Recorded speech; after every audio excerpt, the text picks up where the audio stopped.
আল্লাহ পাক আমাদেরকে যে ডিউটি দিয়েছে ওই ডিউটি যদি আমরা পালন না করি আল্লাহ পাকের দয়া তো আমাদের উপর থেকে উঠে যাবে, আল্লাহর সাহায্য তো আমাদের উপর থেকে উঠে যাবে। এক শ্রেণীর মানুষ তারা মুখেও অবিশ্বাস করে, দিল থেকেও অবিশ্বাস করে, কিন্তু আমরা মুখে বলি ইসলামকে মানি, হাকিকাত ইসলামের কাজগুলোকে পালন করি না। এই জন্যে আল্লাহ আমাদের উপরে নারাজ হয়ে গেছে। যদি আমরা আল্লাহ পাকের আযাব থেকে নাজাত পেতে চাই আমাদেরকে ন্যায়ের পক্ষে ফিরে আসতে হবে, অন্যায়ের বিরুদ্ধে লড়তে হবে। সেই অন্যায়ের বিরুদ্ধে লড়তে গিয়ে যদি জীবন চলে যায় চলে যাবে, জেল যদি খাটতে হয় খাটতে হবে, কাজ কাম যদি চলে যায় চলে যাবে। তোমাকে আল্লাহ পরীক্ষা নেবে, ওই পরীক্ষায় তোমাকে পাস করতে হবে। তুমি আল্লাহকে ভালোবাসো বলো, আর আল্লাহ যখন কোন বান্দার উপরে জুলুম অত্যাচার হয়, আল্লাহর কোন বেন্দি বান্দির উপরে অত্যাচার জুলুম যখন হয়, কেন তুমি আল্লাহর সেই বান্দা বান্দির সাথ দিলে না? এই জমিনের উপরে অন্যায়কে মিটিয়ে ন্যায়কে কেন প্রতিষ্ঠিত করলে না? এই জমিনের উপরে নেশা মুক্ত সমাজ গড়ার জন্য কেন তুমি চেষ্টা করলে না? এই জমিনের উপরে ঘুষ মুক্ত সমাজ গড়ার কেন তুমি চেষ্টা করলে না? আজকে যদি জমিনের উপরে ঘুষকে বন্ধ করার জন্য তুমি আমি যদি চেষ্টা করতাম, তাহলে তোমার আমার সমাজে ঘুষ যদি না থাকতো, তাহলে অনুপযুক্ত লোক কোনো চাকরি করতো না, আর উপযুক্ত গুলো আজকে বাদাম বিক্রি করতো না। আমরা সবাই জানি নবী আমার দ্বীনের প্রচার করেছে। আল্লাহ নবী কি প্রচার করেছে, কবে কি প্রচার করেছে এটাই তো জানলাম না। আমরা সবাই বলি নবী বা নামাজের প্রচার করেছে, রোজার প্রচার করেছে, হ্যাঁ করেছে, কিন্তু নামাজটা কবে নবী নিয়ে আসলো, কোথা থেকে নিয়ে আসলো এটাই তো ভুলে গেলাম। এ যুবকের আল্লাহ নবী মেরাজ থেকে নামাজ এনেছে। মেরাজে নবী কবে গিয়েছিল? 27 রজব নিবারাতে রাত্রে গিয়েছিল, কিন্তু মনে রাখবেন কত হিজরিতে গিয়েছিল এটাই তো আমরা জানি না। আল্লাহ নবী 621 মেরাজে গিয়েছিল, আর নবী পাক নবুয়াতের কাজ শুরু করেছিল 610-এ। নামাজ এনেছে 11 বছর পর। এই 11টা বছর ধরে নবী আমার কি করেছিল? এই 11টা বছর ধরে নবী আমার জমিনের প্রত্যেকটা অন্যায় অত্যাচারকে বন্ধ করেছিল, অত্যাচারীদের হাত থেকে নারীদের বাঁচিয়েছিল, বজমন করে এতিমদের অধিকার দিয়েছিল, বিধবার মর্যাদা দিয়েছিল, জালিম শাসকদের দাসত্ব শিকল থেকে মানুষ জাতিকে আল্লাহ নবী মুক্ত করেছিল। নবী পাকের আখলাক চরিত্র ব্যবহারে দলে দলে মানুষ নবীর উপরে দিওয়ানা হয়ে গিয়ে আমার নবীকে মুহাম্মদ রাসূলুল্লাহ বলে মেনে নিয়েছে। আরো জোরে বলুন সুবহান।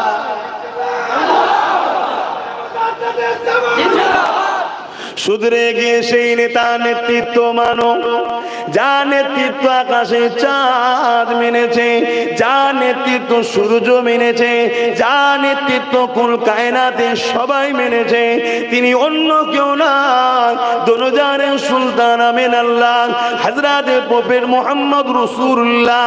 এ যুবকেরা, তরুণেরা, বাপেরা, আমার নবী পাক সাল্লাল্লাহু আলাইহি ওয়াসাল্লামের সবথেকে বড় দুশমন ছিল আবু জেহেল।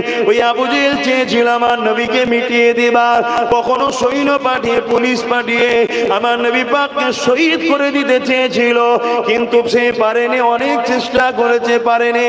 লাস্টে একটা জাদুকরকে ডেকে এনেছে, যে জাদুকরটা হলো তৎকালীন সময়েতে সব থেকে বড় জাদুকর হাবিব ইয়ামানি তার নাম, ইয়ামানে তার বাড়ি ছিল। এমন করে আমার রাসূলুল্লাহকে পরাজিত করবে, জাদু করে হারিয়ে দেবে, এই আশা করে আমার নবী পাকের কাছে আবু জেহেল জাদুকরকে নিয়ে এসেছে। আর পূর্ণিমার চাঁদ, চৌদ্দই আকাশে চাঁদ উঠেছে, গোল চাঁদ উঠেছে। আল্লাহ নবী এমন করে আবু কুবাইস পাহাড়ে ধারে হাঁটাহাঁটি করতে লেগেছে।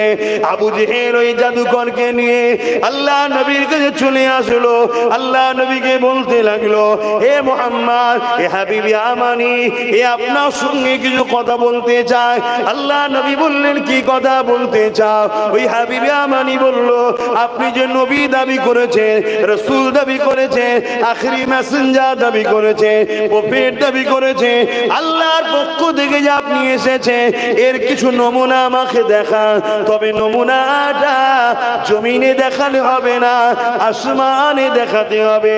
কেন? জাদুকররা জানে জাদু জমিনের উপরে হয়, আসমানের উপরে চলে না। নবী বললেন, অন্যায় দেখলে হাত দিয়ে রাখো। মন দিয়ে শুনবেন, অন্যায় দেখলে হাত দিয়ে রাখো। যদি হাতে ক্ষমতা না থাকে, অন্যায় দেখলে মুখ দিয়ে প্রতিবাদ করো। যদি প্রতিবাদ করার ক্ষমতা না থাকে, অন্যায়কে ঘৃণা করে দূরে সরে যাও। এই তিনটের মধ্যে কোনোটা যদি না থাকে, আল্লাহ নবী বলছেন তার মধ্যে ঈমান নাই। শুনছেন? আজ লাখো কোটি মুসলমান অন্যায় দেখছে, হাত দিয়ে রোখে নে, অন্যায় দেখছে, মুখ দিয়ে প্রতিবাদও করে নে, অন্যায় দেখছে, দিল থেকে ঘৃণা করে নে। উপরন্তু অন্যায়কারীদের সঙ্গে সামান্য এক কাপ চায়ের বিনিময়ে তাদের হ্যাঁ হ্যাঁ বলতে লেগেছে, তাদের গা মিলিয়ে চলতে লেগেছে। নবী পাকের হাদিস হলো, অন্যায় দেখলে হাত দিয়ে রোখো। যদি হাত দিয়ে রুখতে না পারো, মুখ দিয়ে প্রতিবাদ করো। যদি মুখ দিয়ে প্রতিবাদ না করতে পারো, ঘৃণা করে সরে যাও। আজ আমরা কি দেখলাম এই সমাজের মধ্যে? যারা আমাদের বেটিদের ইজ্জতকে লোটে, আর যারা ইজ্জত লোটে ওই আসামিদেরকে বাঁচাবার জন্য, যারা এমন করে জামিনদার হয়ে দাঁড়িয়ে যায়, ঢাল হয়ে দাঁড়িয়ে যায়, আমরা ওই অসহায় বেটির পক্ষে না দাঁড়িয়ে ওই জালিম অত্যাচারীদের পক্ষপাতিত্ব আমরা নিই। এই অন্যায়ের বিরোধী না করে, এই অন্যায়কে মিটাবার স্বপ্ন না দেখে, এই অন্যায়ের বিরুদ্ধে না বলে, এই অন্যায়কে ঘৃণা করে না থেকে, এই অন্যায় যারা করেছে তাদেরকে যারা বাঁচাতে চায়, সেই জালিমদের সঙ্গে আমরা মিশে থাকি না, থাকি না। শুনছেন? ভুল হতে পারে মানুষের, যদি আমরা ধরিয়ে না দিই, আপনি তো ধ্বংস হয়ে যাবেন। আমি ওয়াজ করব না আওয়াজ করব, কোনটা? ওয়াজ করব না আওয়াজ করব, কোনটা? হ্যাঁ, ওয়াজ আলাদা জিনিস, আওয়াজ আলাদা জিনিস। আপনারা ওয়াজ শুনছেন না আওয়াজ শুনছেন?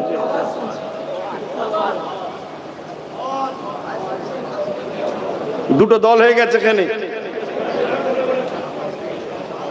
যারা আওয়াজ শুনছো তারা বেকার সময় নষ্ট করছো, আর যারা ওয়াজ শুনছো তারা কামিয়াবি হচ্ছে। কেন? নবী ওয়াজ করেছিলেন, আবু জেহেল আওয়াজটা শুনেছিল, খুব সুন্দর আওয়াজ, কিন্তু আবু বকর সিদ্দিক আওয়াজের পাশাপাশি হুজুরের কথাটা, ওয়াজটা, নসিহত, ওয়াজ মানে ভালো কথার উপদেশ দেওয়া, ওইটাকে শুনেছিল, তাই সিদ্দিক আবু বকর হয়ে গেল। জোরে বলুন সুবহানাল্লাহ।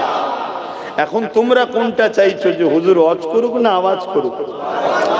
যদি ওয়াজ করি তাহলে হক কথা বলতে লাগবে।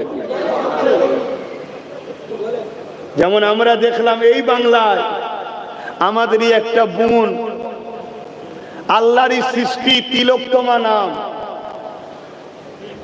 কলিকাতা মেডিকেলে না কি বলে আরজি করে ডাক্তার ছিলেন, লেডি ডাক্তার, রেপ হয়ে গেল।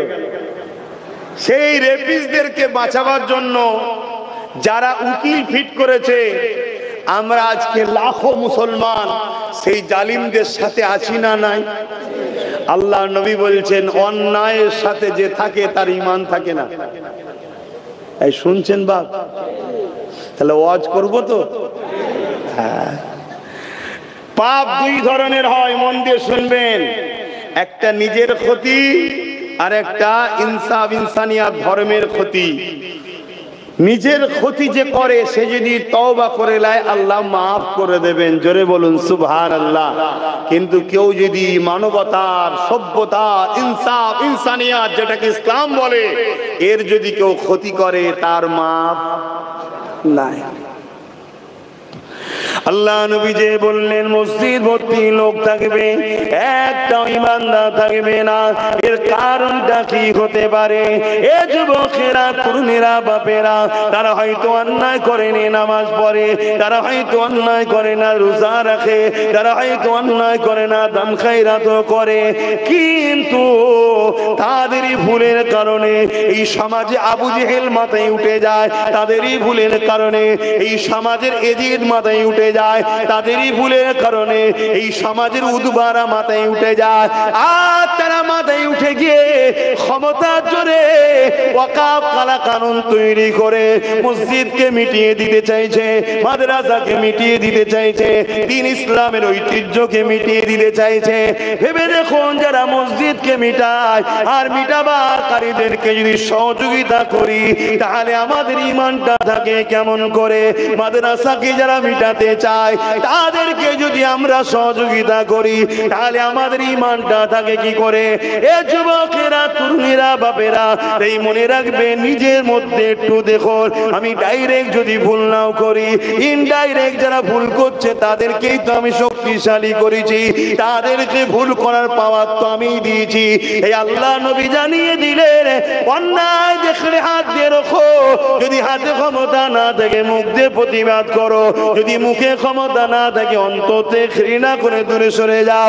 যদি তিনটের মধ্যে কোনোটা তোমার মধ্যে না থাকে, অর্থাৎ অন্যায় রয়েছে, হাত দিয়ে রুখতে পারো না, দ্বিতীয় নম্বর মুখ দিয়ে প্রতিবাদ করো কিন্তু মুখেও প্রতিবাদ করতে পারো না, তিন নম্বর হলো অন্তরে ঘৃণা করো, ঘৃণাও করতে পারলে না, উপরন্তু অন্যায়ের পক্ষে দাঁড়িয়ে গেলে, মনে রাখবে আল্লাহ নবী জানিয়ে দিল তার মধ্যে ঈমান নাই। এটা আমার আব্বার কথা নয়, রাসূলুল্লাহর কথা। হতে পারে সে দাড়িওয়ালা, টুপিওয়ালা, নামাজি, রোজাদার, সে বেঈমান, বেঈমানের কোনো ভালো কাজ আল্লাহ পাক নেবেন না।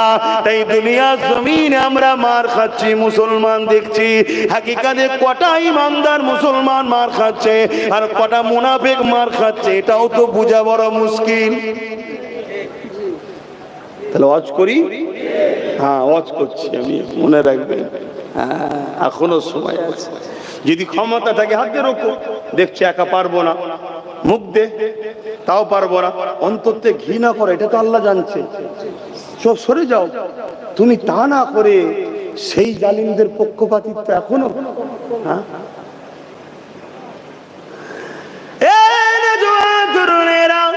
আল্লাহ নবী অনেক কষ্ট করে এই পৃথিবী থেকে জুলুমকে বন্ধ করেছে। আল্লাহ নবী অনেক কষ্ট করে এই পৃথিবী নারীদের ঘরে জালিম, অত্যাচারী, নরখাদু মানুষের হাত থেকে বাঁচিয়েছে। আল্লাহ নবী অনেক কষ্ট করে এই পৃথিবীর নারীদের অধিকার দিয়েছে। আল্লাহ নবী অনেক কষ্ট করে এতিম বিধবাদের মর্যাদার ব্যবস্থা করেছে। আল্লাহ নবী অনেক কষ্ট করে এই পৃথিবীর জমিনের মানুষগুলোকে এক আল্লাহ দাসত্ব করা শিখিয়েছে। আল্লাহ নবী অনেক কষ্ট করে এই পৃথিবীর জমিনে না ইনসাফ, ইনসানিয়াত প্রতিষ্ঠিত করেছে। আজ সেই নবীর উম্মত দাবি করে আমরাই তো ইনসাফের বিরুদ্ধে, আমরাই তো ন্যায়ের বিরুদ্ধে, আমরাই তো নারীদের অধিকারের পক্ষে নয়, আমরাই তো গরিবদের ঘরে জুলুম করার, যারা জুলুম করে তাদের পক্ষে। তাহলে বলুন তো আমার আল্লাহ পাক আমাদেরকে কেন সাহায্য করবে? মনে রাখবেন, ইসলাম ছিল, আছে, থাকবে। ইসলামকে কোনো মা এমন সন্তান জন্ম দিতে পারেনি ইসলামকে মিটিয়ে দিতে পারে, কেননা ইতিহাস বলতে লেগেছে আর যারা ইসলামকে মিটাতে লেগেছে এদের থেকে বড় বড় তাগুতি শক্তি যারা ছিল তারাও ইসলামকে মিটাতে চেয়েছে। আল্লাহ তাদের সঙ্গে দুই ধরনের ব্যবহার করেছে, হয় তাদেরকে মিটিয়ে দিয়েছে, না হয় তাদেরকেই আল্লাহ ইসলামের খাদেম বানিয়ে দিয়েছে। পৃথিবীর রাজা ছিল নমরুদ, ইসলামকে মেটাতে চেয়েছিল। আর আমাদের অনেকের ধারণা হলো ইসলাম নাকি 1500 বছরের।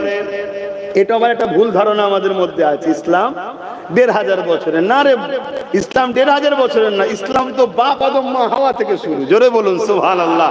যেখানে পৃথিবীতে 3টে মানুষ ছিল না, দুজনেই ছিলেন ইসলামের অনুসারী, সেদিন থেকে ইসলাম।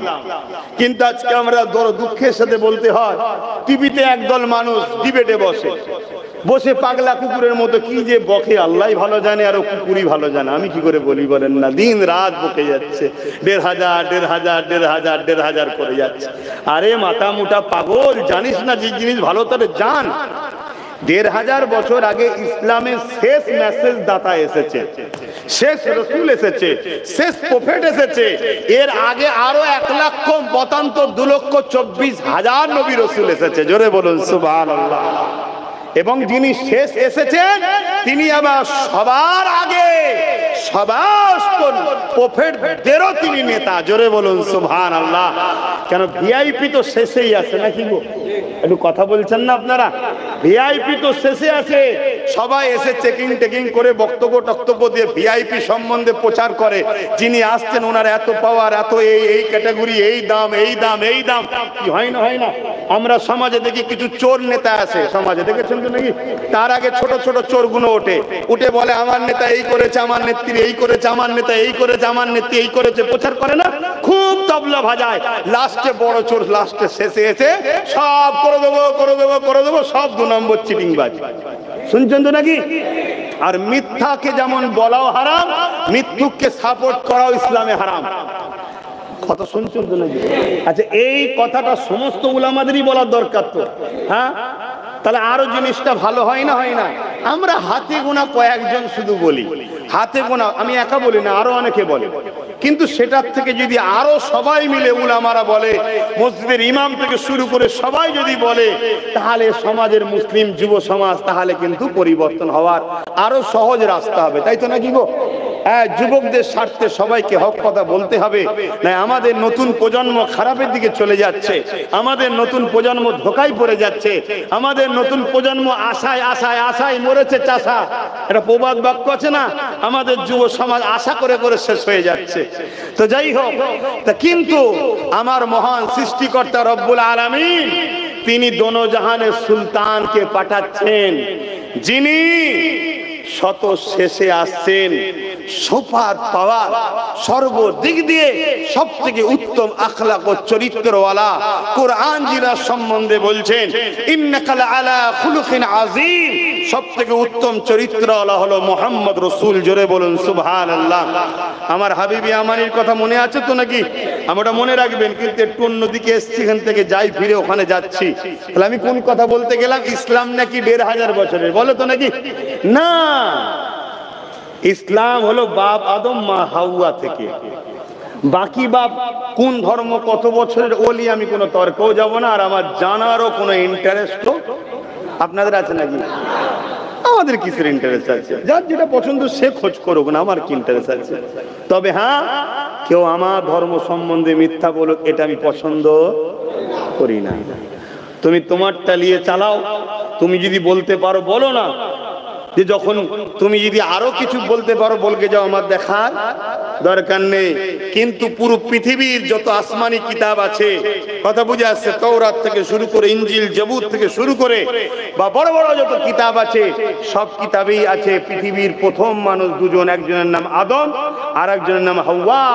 তারা এক প্রভুর বিশ্বাসী ছিলেন, আর ইসলাম এক প্রভুর বিশ্বাসী। জোরে বলুন সুবহানাল্লাহ। ক্লিয়ার? আর এইটুকু শোনেন, বাপ আদম সর্বপ্রথম এসেছে আমার হিন্দুস্তানে। জোরে বলুন সুবহানাল্লাহ। তাহলে হিন্দুস্তানে ইসলাম কবে থেকে বুঝতে পারছেন তো? হ্যাঁ, আজ কিছু লোক সেই ইসলামকে মুছে দেবো। উদ্দেশ্য একটাই, এই সমাজের গরিব সমাজকে কৃতদাস দাসী বানাতে চায়। ইসলাম যতদিন থাকবে কৃতদাস দাসী প্রথা থাকতে পারে না। শুনছেন তো নাকি? কেন? কৃতদাস দাসী প্রথার বিরুদ্ধে আমাদের যুদ্ধ করা ফরজ, করতেই হবে যুদ্ধ। শুনছেন তো নাকি? মানুষ কখনো মানুষের দাস দাসী নয়। সে গরিব হতে পারে, সে ফুটপাতে পড়ে থাকতে পারে, সে মুটেওয়ালা হতে পারে, ঠেলাওয়ালা হতে পারে, চাষি হতে পারে, মেতর হতে পারে, মুচি হতে পারে, সে মানুষ, তাকে ঘৃণা করার অধিকার কারো নাই। শুনছেন না শোনেন না? যে মানুষকে ঘৃণা করে তার বিরুদ্ধে যুদ্ধের ঘোষণা আমাদের পক্ষ থেকে দেওয়া আছে, ঠিক না বে ঠিক গো? ওই জন্য দেখছে যে গোলাম যে বানাবো গরিব গুলোকে, এই গোলাম বানাতে গেলে সব থেকে বড় বাধার কারণ হয়ে দাঁড়াচ্ছে ইসলাম। তো এদের কাছ থেকে তো ইসলামকে কাড়াও যাচ্ছে না। মাদ্রাসায় এত ভাঙছি তাও আবার করে ফেলছে। মাদ্রাসা যদিও রুকে দিচ্ছি, জলসার মাধ্যমে দিনের শিক্ষা দিয়ে দিচ্ছে, যদি একেও অন্ধ বল দিতে চাইছি, আবার অনলাইনে দিনের আলোচনা হয়ে যাচ্ছে, কোনোভাবে তো পারা যাচ্ছে না। তা চলো ইসলামকেই রাখবো না। শুনছেন তো নাকি? এটা কি নতুন না আগে হয়েছে? হ্যাঁ, যারা চেয়েছে তাদের সঙ্গে আল্লাহ দুই ধরনের শাস্তি, দুই ধরনের ব্যবহার করেছে। নম্বর ওয়ান, হয় মিটিয়ে দিয়েছে, আর না হয় ইসলামের খাদেম বানিয়েছে, গোলামি করেছে। জোরে বলুন সুবহানাল্লাহ। আসুন একটু দেখা যাক নাকি। হ্যাঁ, এ যুবকেরা, দুজনের কথা বলছি। পৃথিবীর কেউ জানে না এমন লোক নাই। পৃথিবীর শক্তিশালী জালিম সন্ত্রাস একটা শাসক, যার নাম হলো ফেরাউন। সে চেয়েছিল মুসা নবীর দ্বীনের প্রচার, যেটা ছিল ইসলাম। মুসা নবী ছিল মুসলমান, মুসা নবীর কলেমা ছিল লা ইলাহা ইল্লাল্লাহ মুহাম্মাদুর রাসূলুল্লাহ। আর মুসা নবীর উম্মতদের কলেমা ছিল লা ইলাহা ইল্লাল্লাহ মুসা কালিমাতুল্লাহ। তিনারাও এক আল্লাহর উপাসনা করতেন। সেই মুসা নবী এবং তিনার অনুসারী দিগকে ফেরাউন চেয়েছিল মিটিয়ে দেবে। এই যুবকেরা, তরুণের আল্লাহর হুকুম হয়ে গেল।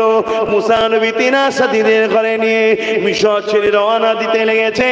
আর যেতে যেতে দেখা যায় রাস্তায় নীল নদ পড়ে গেছে। ওই ফোরাত নদীর তীরেতে, ওই নীল নদীতে সামনে বিশাল তুফান চলছে। আর পিছন দিকে ঘুরে দেখে হাজার হাজার উলঙ্গ তরোয়াল নিয়ে এমন করে সন্ত্রাস ফেরাউন তার বাহিনী নিয়ে আসছে। মুসলমানদেরকে মেরে দেবে, ইসলামকে মুছে দেবে, মুসা নবীকে শেষ করে দেবে। মুসলমান তার সাথে যারা আছে একটা কাউকে রাখবে না, সব টুকরো করে দেবে, সব কিছু কাটা করে মেরে দেবে। এই দৃশ্য দেখে সাথীরা বলতে লেগেছে, ও হযরত নবী মুসা, আমরা তো বিপদে পড়ে গেলাম। সামনে বিশাল সাগর, যদি আমরা এতে লাফ দিই এই তুফানে আমরা মারা যাব, শেষ হয়ে যাব। আর যদি না সামনে দিকে আগায়, পিছন দিকে বিশাল হাজার হাজার বাহিনী নিয়ে, উলঙ্গ তরোয়াল নিয়ে ফিরাউন বাহিনী নিয়ে আসছে। এই জায়গাতে আমরা বাঁচবো কি করে? মুসা নবী বলেছিলেন, চিন্তা করো না, কখনোই আমরা শেষ হব না, কারণ আমাদের হিফাজতের দায়িত্ব স্বয়ং আল্লাহ পাক নিয়েছে। আরো জোরে বলুন সুবহান। আমাদের হিফাজতের দায়িত্ব কি আল্লাহ নিয়েছে না লাইনে? জোরে বলুন। মুসলমানের না মোমেন মুসলমানের? হ্যাঁ, মোমেন মুসলমান। এবারে বাপ মৃত্যু তো হবে রে বাবা, তাই তো নাকি? আল্লাহ যদি কারো কপালে লিখা থাকে হকের পক্ষে থাকার জন্য শহীদের মরণ হবে, তোমরা কি খুশি নয়? এই কথা বলো না, খুশি নয়? তুমি কি চাও 2 বছর বিছানায় পড়ে থাকি আর তোমার ছেলের বউ, তোমার বেটার বউ, তোমার নিজের পরিবার, তোমার ছেলেরাও সবাই বিরক্ত হোক, এ বুড়ো কবে মরবে, এ কি জ্বালান জ্বালাচ্ছে, এরা মরণ চাও নাকি? আরে বীরের মতো মরবে। চলে যাওয়ার পর হাজার হাজার গরিব দুঃখীরা যেন কাঁদে, সর্বধর্মের গরিবরা যেন বলে যে আমাদের মাসিহ ছিল, আমাদের সাহায্যকারী ছিল, আমাদের হয়ে বলনেওয়ালা ছিল। শুনছো তো নাকি? মরণ তো হবে। আর এটাও শুনে রেখে দাও, হকের পক্ষে লড়লেই যে জালিম মেরে দেবে এমনটাও নয়। কারণ খালিদ বিন ওলীদ নাম শুনেছো তো নাকি?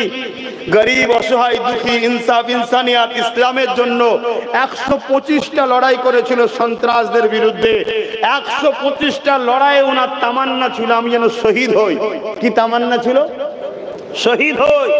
আল্লাহর রাহে গরিবদের পক্ষে, অসহায়ের পক্ষে, দিনের পক্ষে যে আমি সংগ্রাম করতে এসেছি, সন্ত্রাসদের বিরুদ্ধে, জালিমের বিরুদ্ধে, স্বৈরাচারীদের বিরুদ্ধে, অত্যাচারী শাসকদের বিরুদ্ধে আমি যেন শহীদ হই। আর এই লড়াই ছিল কেমন? কখনো ছিল 2 লক্ষ রোম, আর খালিদ বিন ওলীদের সৈন্য ছিল মাত্র 3000। কত? আর রোমদের কত? 2 লক্ষ। 2 লক্ষের মোকাবেলায় 3000। তারপরও শহীদ হয়নি, বিজয় হয়েছে। জোরে বলুন সুবহানাল্লাহ। আরো জোরে বলে। কেন? আমার আল্লাহ কারো হাতে তোমার আমার মৃত্যুর টেন্ডার দিয়ে দেয়নি। শুনছেন তো নাকি?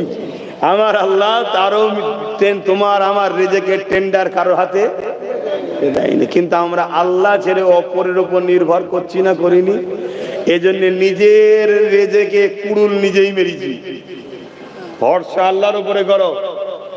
মুসলমানের মুখের কথা অনেক মুসলমান বলে, অনেক বেঈমানের নাম দিয়ে বলে, আমি বেঈমানদের নাম লিখছি না, যে এরা ছিল বলে খেতে পাই, এরা ছিল বলে বেঁচে আছি, এরম বলে না? বলে না? তাওবা তাওবা তাওবা। তুই মুসলমান, হ্যাঁ? তোর মতো এরম 2 নম্বর গুণের বিরুদ্ধে আমরা লড়িনি বলে আল্লাহ আমাদের ঘরেও মারছে তো।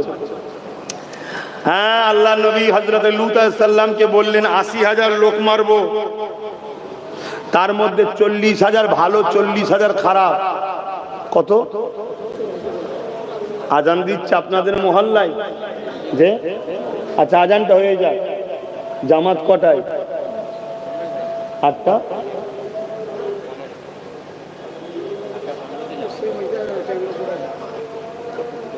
কিভাবে আলোচনা করেছো? কেন 8:30 পর্যন্ত তো হওয়ার কথা, আলোচনা করুনি? সব নিজেদেরই তো নাকি আলোচনা করতে হয় তো, যে 15 মিনিট পিছিয়ে দাও। যদি মসজিদ এ সম্বন্ধে তোমাদের সাথ না দেয়, এই গোরামিটাও হারাম। শুনছো? একটু আলোচনা করতে হয়। ও কেন?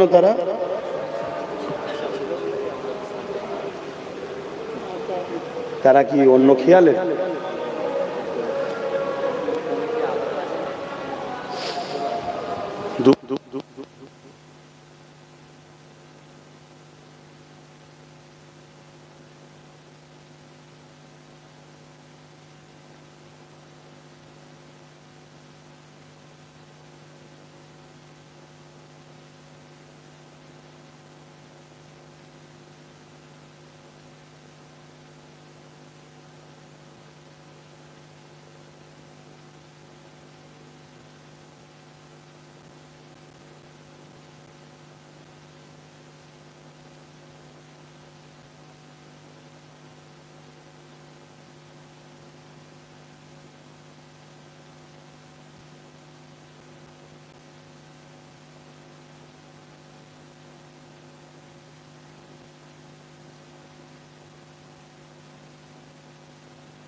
اللهم رب هذه الدعوة التامة الصادقة آت محمد الوسيلة الفضيلة وبعثه مقاما محمودا الذي وعدته إنك لا تخلف لا إله إلا الله درود شريف اللهم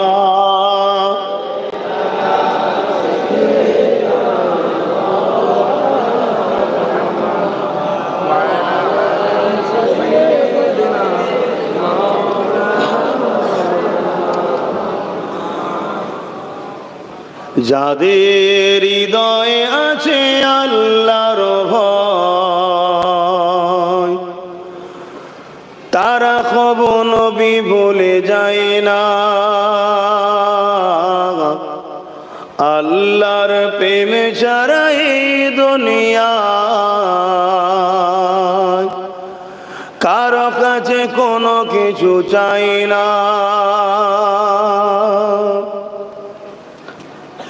যাদের হৃদয়ে আল্লাহর ভয় আছে তারা কখনো নবী ভুলতে পারবে? আর আজকে বলুন আমাদের হৃদয়ে আল্লাহর ভয় আছে? আল্লাহ নবী বললেন আখরি জবানে আমার উম্মতরা প্রচুর মার খাবে, কারণ কি?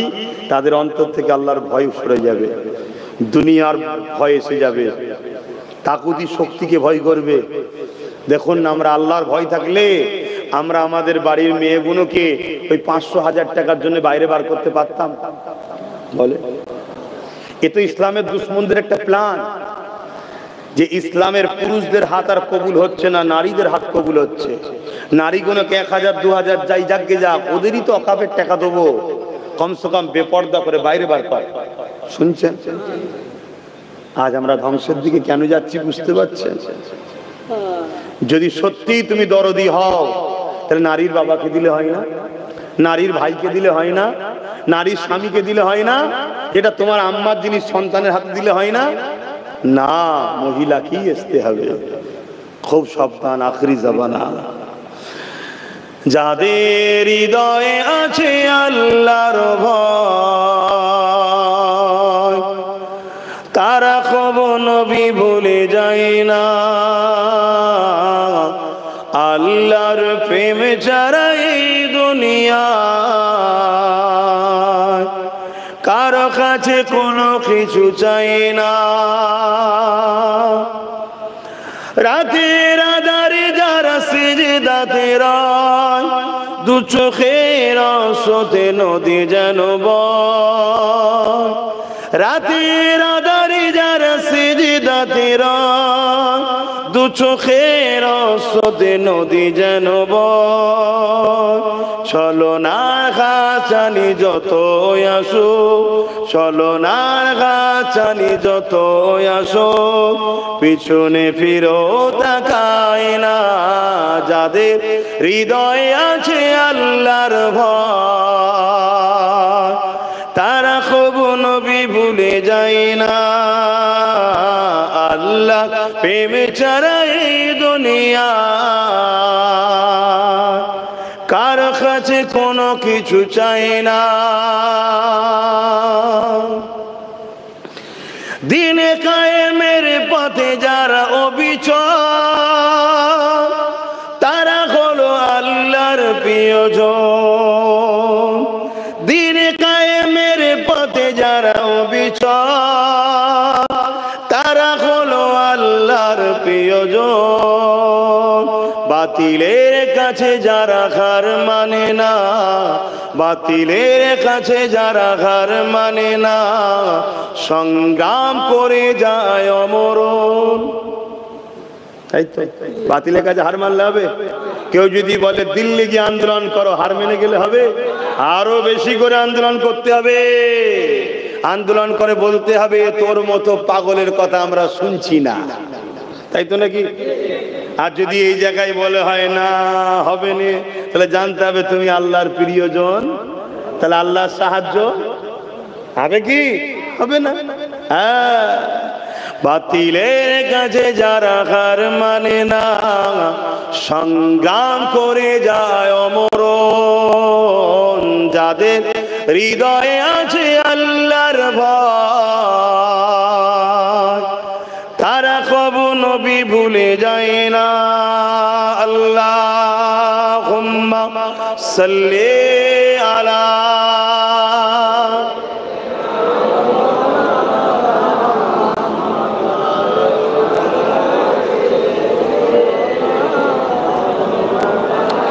বাপজান আমার আজান দিয়েছে, নামাজের ব্যাপার আছে, আমি সংক্ষেপ করব। আবার একবার বলছি, বদরে 313 জন জিতেছে,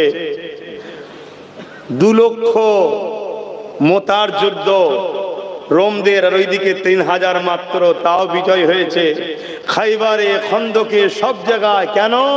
তাদের মধ্যে হুজুরের আদর্শ ছিল। জোরে বলুন সুবহানাল্লাহ। তাই নিজেকে হুজুরের আদর্শে আদর্শিত করো। কোনদিন যত বড়ই দুশ্মন হোক না কেন, সেই দুশ্মনের উপরে তুমি কখনো আগ বেরিয়ে জুলুম করতে পারো না।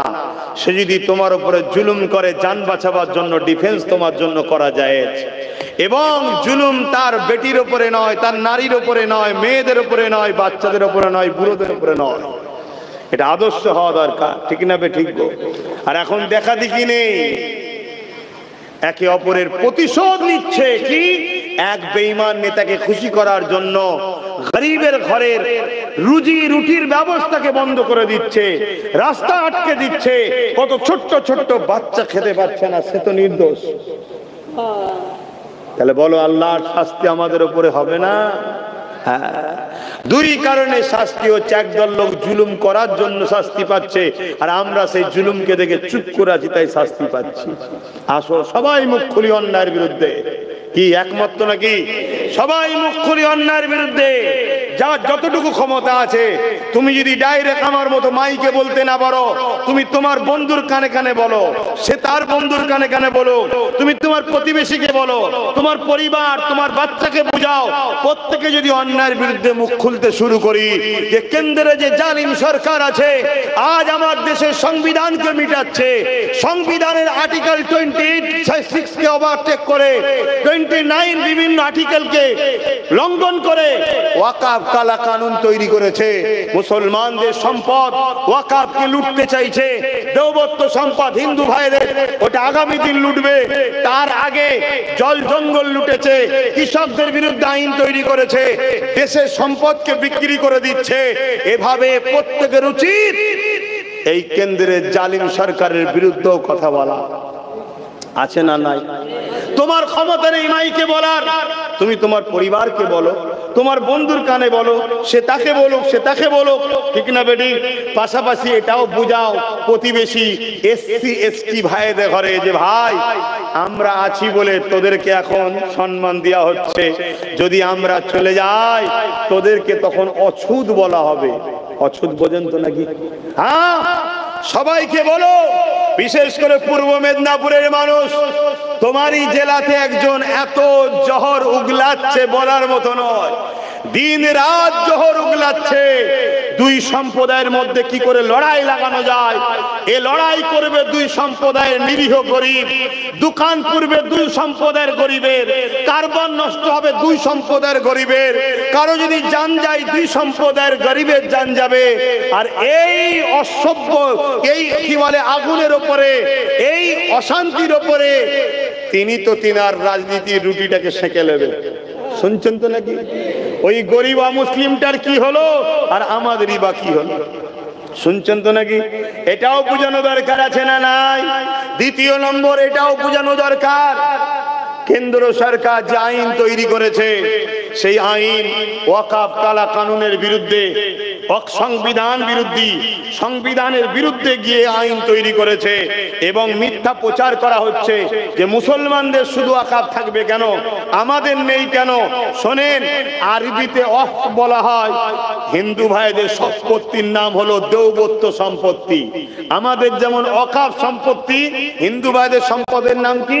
দেওবত্ত সম্পত্তি। আদিবাসীদের জল জঙ্গল, খ্রিস্টানদের মিশনারির সম্পত্তি, এভাবে সব সম্পত্তি আছে, প্রত্যেকটা সম্প্রদায়েরই রয়েছে। শুনছেন? এবং মিথ্যা প্রচার করা হচ্ছে মুসলমানদের নাকি সবচেয়ে বেশি, না, সব থেকে বেশি হিন্দু ভাইদের দেওবত্ত সম্পত্তি আছে। শুনছেন? তাহলে এটাও তো আমাদের একে অপরের বন্ধু করে বোঝানো দরকার, তবেই তো অন্যায়ের বিরুদ্ধে প্রতিবাদও হবে, বলা হবে। পাশাপাশি এটাও মনে রাখবেন, এটাও মনে রাখবেন, আজ আমাদের সমাজে এই পশ্চিম বাংলায় কেন্দ্র সরকার যে কালা কানুন করেছে, ওই আইনের বিরোধী করলে রাজ্য সরকার রেগে যাচ্ছে। রাখছে না, রাখে না? কি বলছে? যেখানে আন্দোলন নয় দিল্লিতে করতে হবে, যদি কেউ আন্দোলন করে সব থেকে বড় দুশমন আমি হব। আরে আমার মাথায় ঢুকছে না, লড়াই হচ্ছে কেন্দ্র সরকারের বিরুদ্ধে, তো আপনার রাগ হচ্ছে কেন? এটা ভাবার বিষয় আছে না নাই? আমার মধ্যে কিছু কথা উদাও হয়েছে, এইটার বলার পিছনে একটা কারণ আছে। আমার মনে হচ্ছে, কারণটা কি বলবো? আমার মনে হচ্ছে ওই স্বাস্থ্য দুর্নীতি, কয়লা চুরি, তেল চুরি, গরু চুরি, শিক্ষা দুর্নীতি, সব ইটা উটা সব হয়ে আছে না।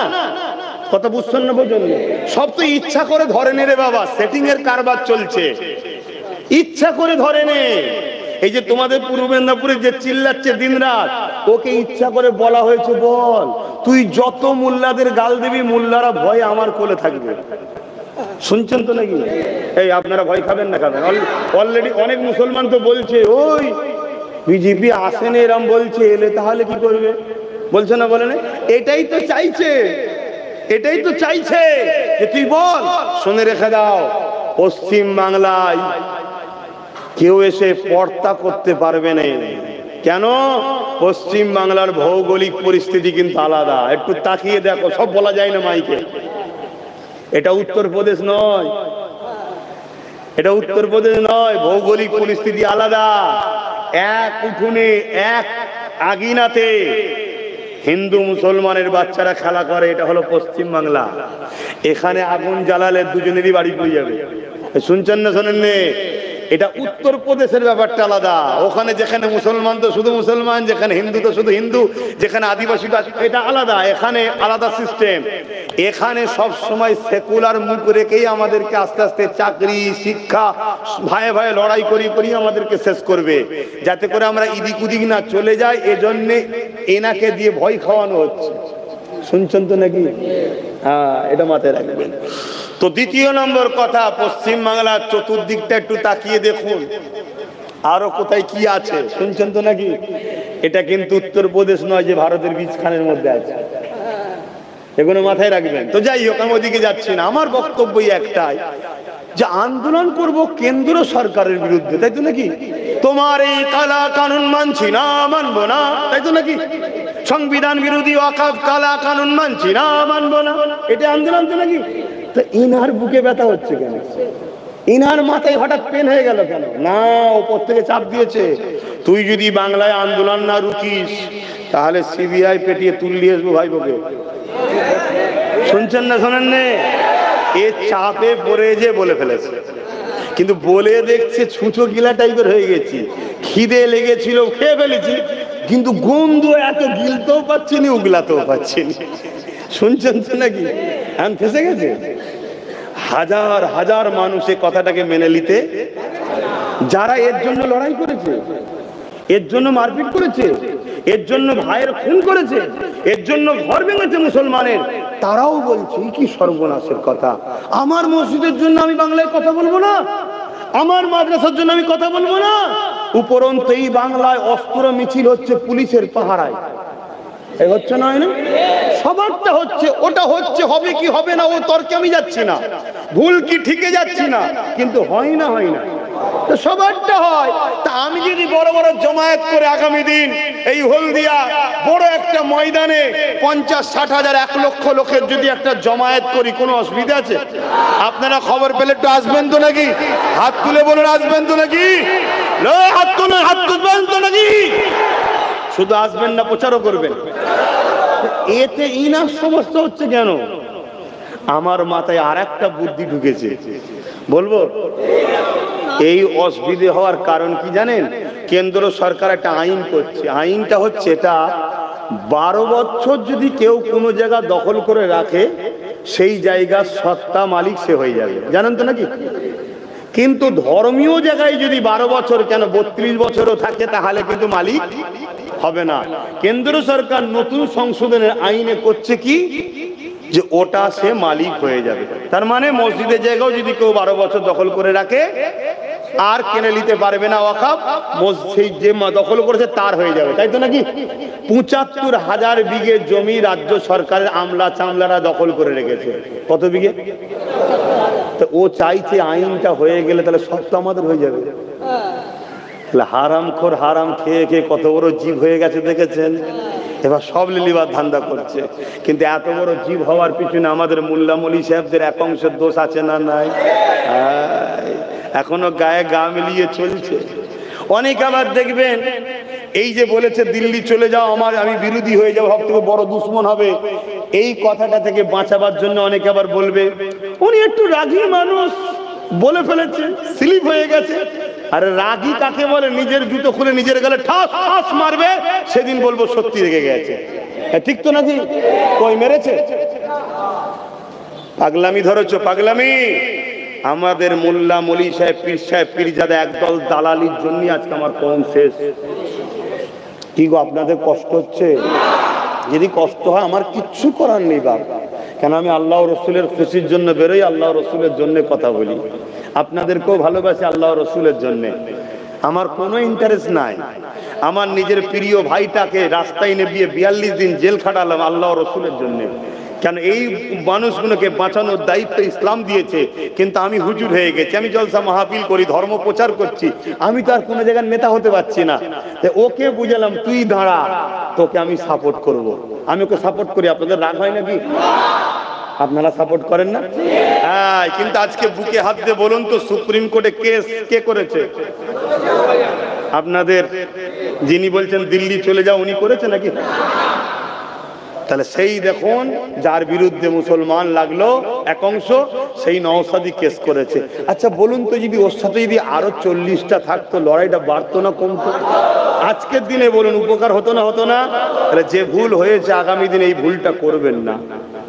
আমি বলেছিলাম দুটো কথা, একটা হলো হুজুরের নেতৃত্ব মানেন, ধর্মনীতি, সমাজনীতি, অর্থনীতি, এডুকেশন নীতি, পরিবার নীতি, রাষ্ট্রনীতি, সম্প্রীতি নীতি, মানববন্ধন নীতি, সব জায়গায় লিডার আমাদেরকে মুহাম্মদুর রাসূল সাল্লাল্লাহু আলাইহি সাল্লাম। দ্বিতীয় আরেকটা কথা লাস্টে বলেছিলাম, মনে আছে? সেই আমার একটাই কথা, চেয়ারের একটা পায়া কিন্তু হাতে নিতে হবে আপনাদের যদি বাঁচতে চান। আজকে বলুন তো, যে সরকার বসে আছে আমার রাজ্যে, ধরুন উনিই আছে, যদি চেয়ারের একটা পায়া আমাদের থাকতো, বলতে পারতো দিল্লি যাও? ওজন প্রথম দিনেই বলতাম কেস করো, সঙ্গে সঙ্গে চলে যেয়ে কেস করতো। কেন? নাই পা খুলে নিতাম, সরকার পড়ে যেত। তাহলে আমাদের হাতে পাওয়ারের দরকার আছে না? জোরে বলুন, আছে দরকার। সেকুলার হওয়া ভালো, সেকুলারের নামে ভণ্ড হওয়া ভালো নয়। সেকুলার হওয়া ভালো, সেকুলারের নামে নিজের বাচ্চার ভবিষ্যৎকে জাহান্নামে করে দেওয়া ভালো নয়। সেকুলার হওয়া ভালো, সেকুলারের নামে শয়তানকে জিতিয়ে মসজিদ মাদ্রাসাকে ধ্বংস করা ভালো নয়। কথা মাথায় ঢুকছে না? ঢোকে না? একটাই কথা, এখন আমরা কোনো কিছু সবুজ লাল কালো বুলো কিচ্ছু বুঝি না। আমাদের এখন একটাই কথা, যে আমাদের সাথ দেবে আমরা তার সাথ দেবো। এখন বন্ধু আর দুশ্মনের ব্যাপার। যে আমার ওয়াকফ বাঁচাবার জন্য আমাদের সাথ দেবে, আমরা তাকে বাকি জায়গায় সাথ দিয়ে জিতাবার জন্য লড়াই করি, তাই তো নাকি? না হয় বাপ আল্লাহর পক্ষ থেকেও মার হবে, ধ্বংস হবো, আর দুনিয়াতেও সব গেছে, আরো যাবে, আর পরকালটাও জাহান্নাম হবে। কেন? তোমার আমার ডিউটি অন্যায়ের বিরুদ্ধে লড়াই, মসজিদকে বাঁচানো কিন্তু নাই কাজ। কথা মাথায় ঢুকলো? আর কথা নয়, নামাজ হবে। আসুন সালাম দেবো। কেউ কি বেজার হলেন? সালাম দেবো। ইয়া নবী,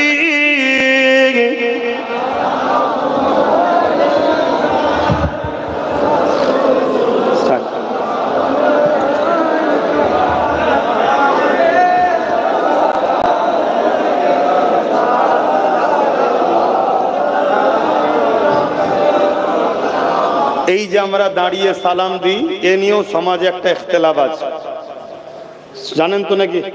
অন্যায়ের বিরুদ্ধে বলা এটা ইমানি দায়িত্ব, তাই বলছি। কেউ যদি বসে সালাম দেয়, আমি তার বিরুদ্ধে নয়, শুনছেন? কিন্তু কেউ যদি আমার দাঁড়ানোর বিরোধী করে, আমি কিন্তু তার বিরুদ্ধে।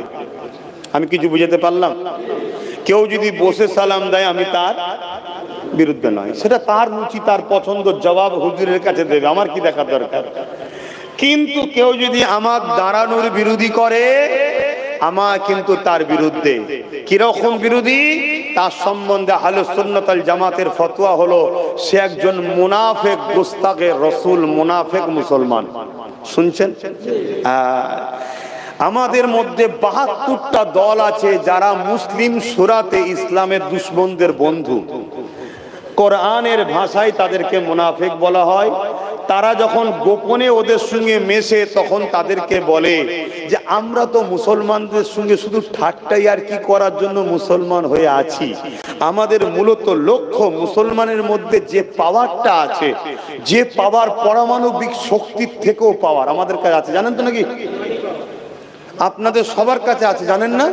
তাহলে আমেরিকা পুরো দেশের যা ক্ষমতা তার থেকে বেশি ক্ষমতা একটা মুসলমানের।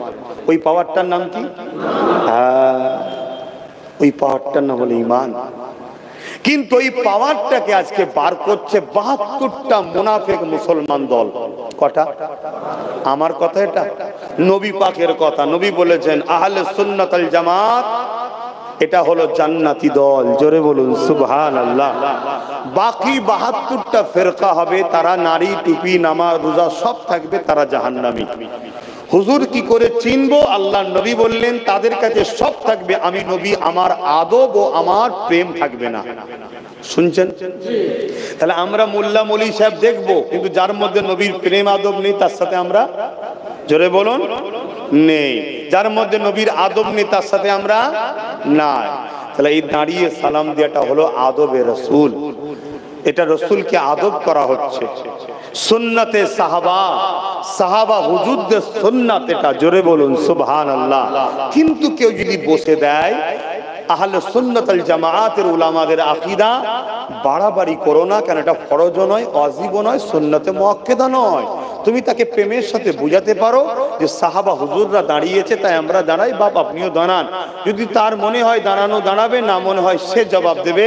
কিন্তু এলিয়ে ঝগড়া নিজেদের মধ্যে করা উচিত নয়।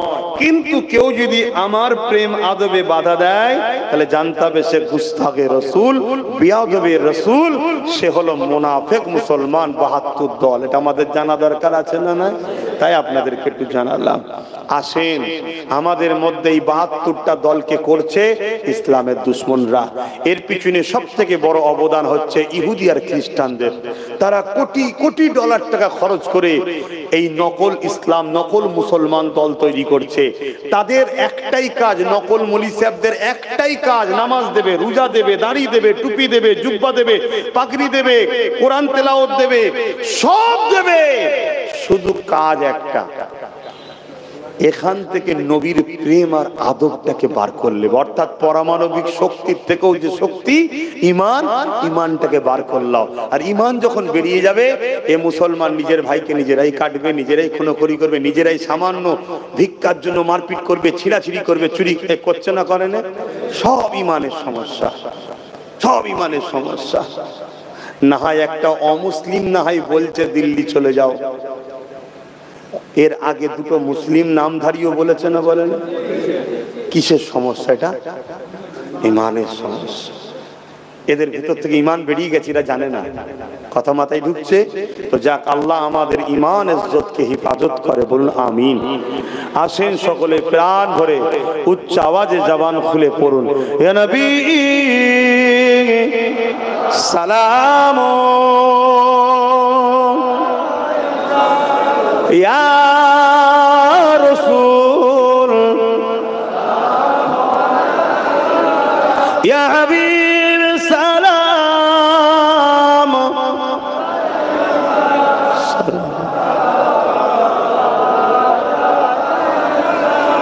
ইয়া নবী নাম ও পিয়ারা, ইয়া রাসূল নাম ও পিয়ারা, আরশ पर हक ने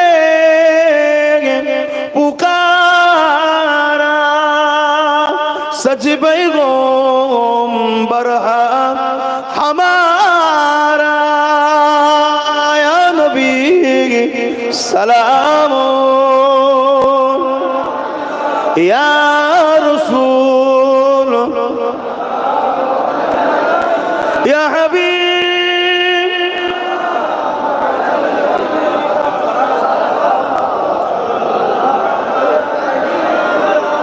কঠিন হাসরের দিনে কি আছে মোদের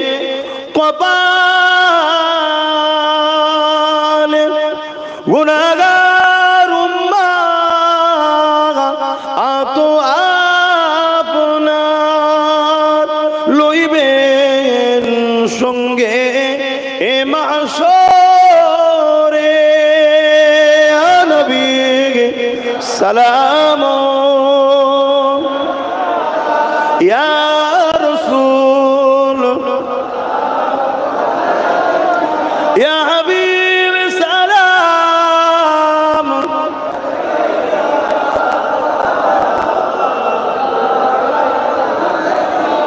বাপজান আমার এই ওয়াকফ কালা কানুনের বিরুদ্ধে লড়াই করছে যারা এবং এই যে রাজ্য সরকারের অহংকারের দিল্লি চলে যাও এর বিরুদ্ধেও যারা বলছে সেই আন্দোলনকে আমি সাপোর্ট করছি শুনছেন তো কিন্তু যারা এর অন্যায়ের বিরুদ্ধে না বলে শুধু কেন্দ্রের বিরুদ্ধে বলবে তার আন্দোলনকে আমি সাপোর্ট করি না জানতে হবে সে এর দালাল ওর বিরোধী করছে এর হয়ে করছে শুনছেন তো নাকি এখানে এও অন্যায় করছে তো যাক আগামী দিন আমি যদি আপনাদেরকে ডাকি যে চলুন আমার পাশে একটু দাঁড়ান সবাই মিলে ব্রিকেটে যাব আমার ডাকে সাড়া দেবেন আপনারা একটু আল্লাহকে সাক্ষী রেখে বলবেন হ্যাঁ দেবেন আলহামদুলিল্লাহ কিন্তু গাড়ি ভাড়া দিতে পারবো না পূর্ব মেদিনীপুরের মানুষ ভাড়া নিয়ে যাওয়া অভ্যেস আছে নাকি গো খাওয়া পেলে যাবেন নাকি নিজেদের ঐতিহ্য বাঁচাবার জন্য এবং নিজেদের অধিকার ফিরে পাওয়ার জন্য ভিক্ষা নয় অধিকার যদি লিবার জন্য আমি ডাকলে খবর পেলে যাবেন তো আমি এভাবে বাংলার প্রত্যেকটা জায়গায় গিয়ে প্রচার করছি কেন আমি চাই 20 থেকে 30 লক্ষ লোকের একটা জমায়েত করব বলুন ইনশাআল্লাহ কোনো নারী নয় শুধুমাত্র পুরুষ কেন আমার মায়েদের তাদের বডিগার্ড আমরা শেষ হয়ে যাবার পর তারা তাই তো নাকি পথে তাদেরকে নিয়ে ভিড় জমাবার প্রয়োজন আমাদের আমরাই যথেষ্ট বলুন ইনশাআল্লাহ তাহলে আশা রাখতে পারি খবর পেলে গাড়ি ভাড়া ছাড়া খাওয়া দিতে পারবো না কারণ আমার কাছে তোমাদের চুরি করা ওয়াকফের টাকা নেই যে চলো দিই আর আমি কোনো সরকারের টাকা নিয়ে তোমাদেরকে ব্ল্যাকমেলও করি না যে চল সব বুঝাই করে নিয়ে যা বিশাল লোক জড়ো করে দেখিয়ে দেবো এই তো এত রয়েছে পয়সা দাও সেটিং করে দেবো আমি ওটাও করি না দিল থেকে বলো আর একবার নিজেদের গাড়ির পয়সা খরচ করে নিজেদের খাওয়া দাওয়া নিজেদের অধিকার ও দিনের স্বার্থে এবং দেশের স্বার্থে কারা কারা আমার ডাকে সাড়া দিতে রাজি আছেন হাত তুলে দেখা মারহাবা আল্লাহ কবুল করে বোন আল্লাহুম্মা আমিন এখন দোয়া চাই।